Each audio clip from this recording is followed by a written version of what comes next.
ہمارے ہند و پاک کے ہیں،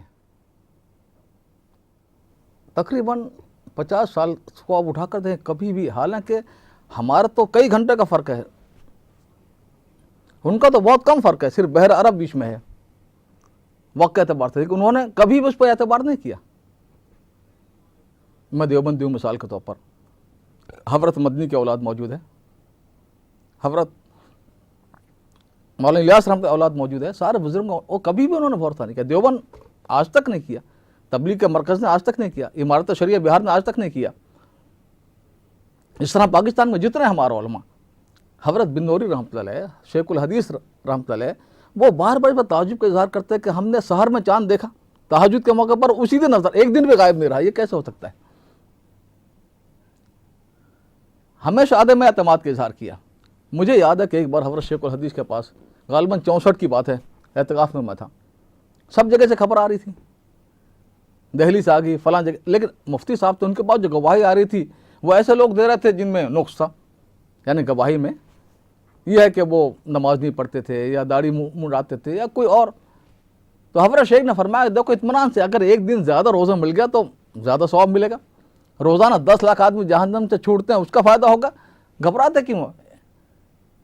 تو میں عرض کر رہا تھا کہ ہمارے جتنے اکابر علماء ہیں، بعض لوگ فتوے پیش کرتے ہیں، بھائی مفتی کا عمل اگر فتوے کے خلاف ہو وہ قابل قبول نہیں ہے۔ جس طرح کچھ لوگوں نے فتوے یہاں پر لے لی ہیں مورگیج کے بارے میں، مجبوریاں بتا کر کہ اس طرح پریشانی، حالانکہ کوئی مجبوری پریشانی نہیں ہے، آپ سڑک پر 2 دن رہو آپ کو یہ انتظام ہو جائے گا۔ اضطرار کی حالت کہ آدمی جب اتنا بے بس اور مستر ہو جائے کہ اس میں مردار خان، ایسی حالت میں مورگیج جائز کیا۔ اب یہ مولوی کئی مکان خرید رہے ہیں، کتنے مولویوں کو میں نے دیکھا اس طرح پر۔ وہ کچھ لوگوں نے اگر اجازت دیا تو انہوں نے اس طرح مسئلے کو بنا کر پیش کیا، جیسا سوال ہوگا جواب اس کے تابع ہوگا۔ تو میں عرض کر رہا تھا کہ آبزرویٹری کے ماہرین بھی، عمر افضل ہے ناسا میں امریکہ میں، اور پروفیسر الیاس ہیں ملیشیا میں، جتنے دنیا کے ماہرین سمجھا رہے ہیں کہ بھئی تم کیا کر رہے ہو وقت سے پہلے اعلان کر کے۔ دیکھیے عبادات کے مسائل میں یہ ہے کہ وقت سے پہلے کوئی عبادت ادا نہیں ہوتی ہے۔ مثلا ظہر کی نماز ہے، ابھی اگر زوال سے 2 منٹ پہلے میں ظہر کی نماز پڑھا دوں، کسی کو پڑھ لے، فتویٰ دے دوں، اور اس نے پڑھ لی تو میری کیا ذمہ داری ہے؟ اس کو تلاش کروں، دوبارہ قضا کرواؤں، کیونکہ نماز ہوتی نہیں وقت سے پہلے۔ اگر میرے اندر ایمان ہے، اللہ کا خوف ہے، تو مجھے تلاش کرنا پڑے گا، تو وقت سے پہلے کوئی عبادت نہیں ہوتی۔ اب ہو یہ رہا کہ ہم وقت سے پہلے روزہ شروع کر رہے ہیں۔ جتنی احادیث پر آپ غور کریں، جتنی احادیث ہے اس کے بارے میں، رویت کے بارے میں، احادیث کا منشا اور مقصد کیا ہے کہ آگے ہونے سے روکنا، لا تقدمنکم، تم ہرگز ہرگز آگے نہ کرے ایک دن، لام تاکید، بانون تاکید ثقیلہ، اور فرمایا کہ جس آدمی نے ایسا کیا فقط عصا ابو القاسم، جس نے آگے کیا ایک دن ابو القاسم صلی اللہ علیہ وسلم کی نافرمانی کی۔ تو جتنی احادیث ملیں گی اس ملے گی جلدی کر لینے پر، آج ہم جلدی مچائے ہوئے ہیں۔ ایک حدیث بھی آپ کو ایسی نہیں ملے گی جو یہ بتاتی ہو کہ اگر کسی وجہ سے تاخیر ہو گئی، لیٹ ہو گیا، تو کوئی وعید نہیں ہے، کوئی دھمکی نہیں ہے۔ بہت آسان مسئلہ تھا، ہم نے مشکل، ان مولویوں کو لڑنے کی عادت ہے، مشکل بنا دیا۔ دیکھیے 3 حرام کام کا ارتکاب ہم کر رہے ہیں۔ ایک تو ہم رمضان شروع کر رہے ہیں شعبان میں، اور ختم کر رہے ہیں، عید کر رہے ہیں رمضان میں، حرام ہے رمضان میں، اور کچھ لوگ شوال کے روزے جو ہے وہ دوسرے دن شروع کر دیتے ہیں، 6 نفل روزے، تو وہ عید کے دن روزہ رکھ رہا ہے جو حرام ہے۔ تو وقت سے پہلے کوئی عبادت نہیں۔ ہمارے بڑے بڑے متقی اور بڑے بڑے اولیاء سمجھے جانے والے، قطب اقطاب سمجھے جانے والے لوگ یہاں پر بیٹھے ہوئے ہیں۔ بھائی اللہ کا خوف کرو، اگر تم نے 2 رکعت 4 رکعت ظہر کی پڑھا دی وقت سے پہلے، تو آپ کی ذمہ داری اس سے قضا کروائیں۔ آپ کے اعتماد پر کتنے لوگ یہاں پر وقت سے پہلے رمضان شروع کر رہے ہیں اور رمضان میں عید کر رہے ہیں، اور نفل روزہ 3 حرام کا ارتکاب ہو رہا ہے۔ تو یہ بہت اللہ سے ڈرنے کی اور سمجھنے کی چیز ہے کہ ہم کسی کا الجھے بغیر مسئلے کو سمجھنے کی کوشش کریں۔ اور مسئلہ یہ ہے کہ تمام علماء ہمارے جتنے اکابرین ہیں، فتاوے کو کچھ 4 پائے برو کتابیں چند، محقق بود نہ دانشمند، شیخ سعدی نے کہا رحمۃ اللہ علیہ کہ آدمی جیسے جانور پر گدھے پر کوئی کتابوں کا پشتارہ لاد دیں تو کوئی عالم تھوڑی بن جائے گا. ہمارے سارے اکابرین جن کا تم نام لیتے ہو تسبیح پڑھتے ہو حضرت حضرت حضرت, ان میں سے کسی ایک نے بھی وقت سے پہلے نہیں کہ ہمیشہ 2 دن بعد کرتے ہیں. کیوں کہ کوئی حرج نہیں, اگر قربانی اگر آپ نے بقرعید کے رات میں کر لی شروع ہونے سے پہلے قربانی نہیں ہوئی گی آپ کی. ہاں بعد میں دوسرے دن ہو جائے گی, تیسرے دن ہو جائے گی. عید کی نماز کسی وجہ سے بارش ہو گئی یا کوئی عذر ہے یا اطلاع نہیں ملی, دوسرے دن آسان ہو جائے گی, کوئی حرج نہیں, تیسرے دن, لیکن وقت سے پہلے نہیں ہوگی. تو اس بات کو سمجھنے کی اور سمجھانے کی ضرورت ہے.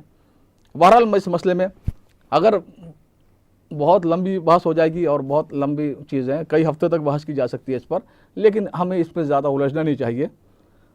تو میں عرض کر رہا تھا کہ ہم رمضان مبارک کے مہینے کو کوشش کریں صحیح انداز میں اللہ کو راضی کرنے کی, اور ان اعمال میں ہم لگیں. دیکھیے اسلام نے پوری انسانیت کے لیے ایک نظام بنا کر دیا ہے کہ ہم دائی جو ہے کبھی مدعو سے دور نہیں رہتا, اور دائی مدعو کی بات پر ناراض نہیں ہوتا, وہ شفیق اور مہربان ہوتا ہے.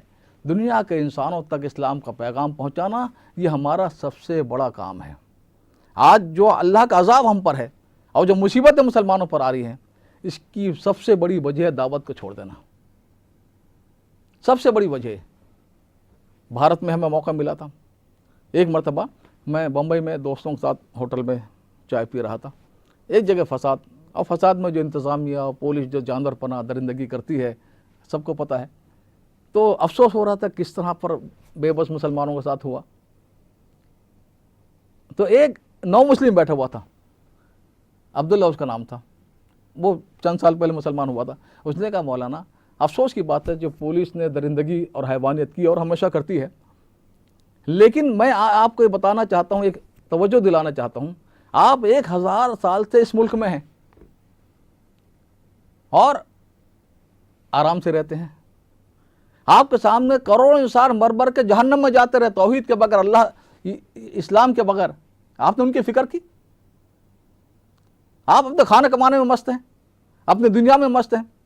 تو اس کی سزا اللہ نے آپ کو یہ دی ہے کہ جس دنیا کے پیچھے آپ نے ان کی فکر نہیں کی جہنم سے بچانے کی, اللہ نے ان کو استعمال کر کے تمہاری دنیا کو جہنم بنا دیا.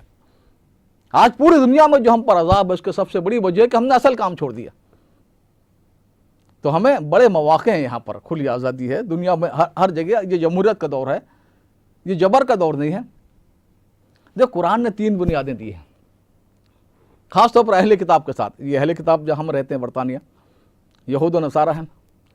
کل اہل کتاب تعالوا الی کلمۃ سواء بیننا و بینکم, اے اہل کتاب اس بات پر آ جاؤ, متحد ہو جاؤ, قریب آ جاؤ, ایک دوسرے سے محبت کرنے لگو. کیا؟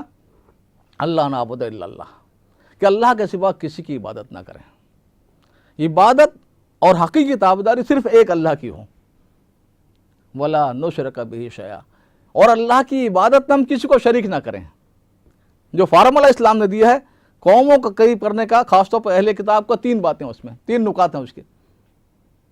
اللہ کی عبادت اور بندگی میں کسی کو شریک نہ کریں. سارا فساد یہاں آتا ہے جب دوسروں کو, غیر اللہ کو اللہ بنا دیا جاتا ہے. ولا یتخذنا بعضنا بعض اربابا من دون اللہ, ہم میں سے کوئی اللہ کو چھوڑ کر ایک دوسرے کو رب نہ بنا لے. یعنی جس طرح رب کی اللہ کی بات مانی جاتی ہے, اپنی بات نہ منواؤ. طاقتور قومیں کمزور قوموں سے نہ منوائیں, یورپ ایشیا سے نہ منوائے, جس کے پاس وسائل ہیں بے وسائل سے نہ منوائے. سارا مسئلہ انسانیت میں بگاڑ کا یہاں سے پیدا ہوتا ہے کہ یہاں پر 1000 سال تک انہوں نے رب بنا ہوا تھا پوپ کو. پوپ جو حرام کرے حرام, جو حلال کرے حلال. کسی عدالت میں چیلنج نہیں ہو سکتا تھا. وہ اتھارٹی بس خود اس کی ذات تھی. شہنشاہ تک کو بات ماننی پڑتی تھی, اس کے فیصلے کرتا تھا. اب وہاں سے نکلی یہ بیچاری مظلوم قوم ہے یہاں کی, یورپ کی, تو انہوں نے رب بنا لیا کچھ مالدار لوگوں کو, حکومتوں کو. آج کیا ہے دنیا میں, مٹھی بھر لوگ یہاں پر یورپ پر قابض ہیں. دیکھیے آج دنیا میں حقیقت کے اعتبار سے آپ غور کریں تو حکومت ہے چند ملٹی نیشنل کمپنیوں کی. وہ آقا بنے ہوئے, رب بنے ہوئے ہیں, اپنی بات منوا رہے ہیں دنیا سے. حکومتیں وہ بدل رہے ہیں,